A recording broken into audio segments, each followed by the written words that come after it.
నా పేరు అనన్య. ఈరోజు మీకు చెప్పబోయే కథ వేణుగోపాల్ కృష్ణ గారు రాసిన బుద్ధిలేని కాకి. ఈ కథ విందామా మరి? అనగనగా ఒక అడవి ఉండేది. ఆ అడవిలో ఎత్తైన చెట్లు చాలా ఉండేవి. పక్షులు ఆ చెట్ల మీద గూళ్ళు కట్టుకొని హాయిగా జీవించేవి. ఆ అడవిలో ఒక కాకి కూడా ఉండేది. ఆ కాకికి అన్ని విచిత్రమైన ఆలోచనలు వస్తూ ఉంటాయి. కాకికి గూడు లేదు. రాత్రిపూట ఏదో ఒక చెట్టు మీద ఉండి పగలు తిరుగుతూ ఉండేది. ఒకరోజు కాకి గూడు కట్టుకోవాలని ఆలోచిస్తూ ఉంది. దానికి ఒక ఉపాయం వచ్చింది.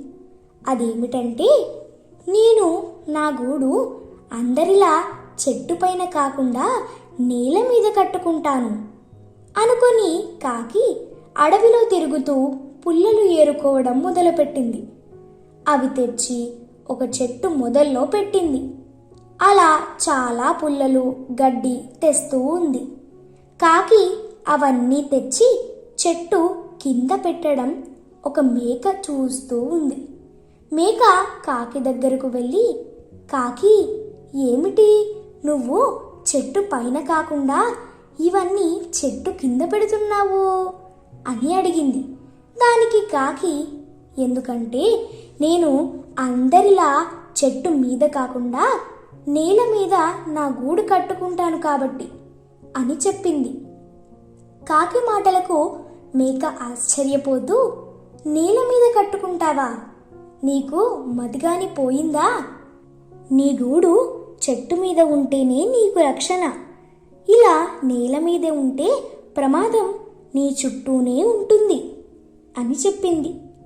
మేక మాటలకు కాకి, నాకు మతేమీ పోలేదు. అందరిలా నేను పైన కట్టుకుంటే నా గొప్పతనం ఏముంది? అందుకే ఇలా చేస్తున్నా. నువ్వేమీ నా గురించి ఆలోచించనవసరం లేదు అని అన్నది. కాకి మాటలకు మేక, నీ మంచి కోసం చెప్తున్నా విను కాకి అని అన్నది అసహనంగా. కాకికి కోపం వచ్చి, మేక, నువ్వు నాకు సలహాలు ఇవ్వడం మానేసి ఇక్కడి నుండి వెళ్ళు అని మేక మీద గట్టిగా అరిచింది. మేక నిట్టూరుస్తూ అక్కడి నుండి వెళ్ళిపోయింది. కాకి మెల్లగా నేల మీద గూడు కట్టుకుంది. ఆ గూటిలో కూర్చొని ఏదో గొప్ప పని చేసినట్టు భావించింది. కొన్ని రోజులకు కాకి గూటిలో గుడ్లు పెట్టింది. ఆ గుడ్లను పొదుగుతూ కూర్చుంది కాకి. ఒకరోజు ఆహారం కోసం కాకి వెళ్ళి తిరిగి వచ్చేసరికి గూటిలో గుడ్లు లేవు. అది చూసి కాకి బాధగా చుట్టూ వెతికింది. ఎక్కడా గుడ్ల జాడ కనిపించలేదు. అప్పుడు కాకికి బుద్ధి వచ్చి, నేను కూడా అందరిలా చెట్టు మీద నా గూడు కట్టుకొని ఉంటే ఇప్పుడు నాకు నా గుడ్లు దొరికేవి. కనీసం మేక చెప్పినప్పుడైనా నేను వినాల్సింది అని బాధపడుతూ కూర్చుంది.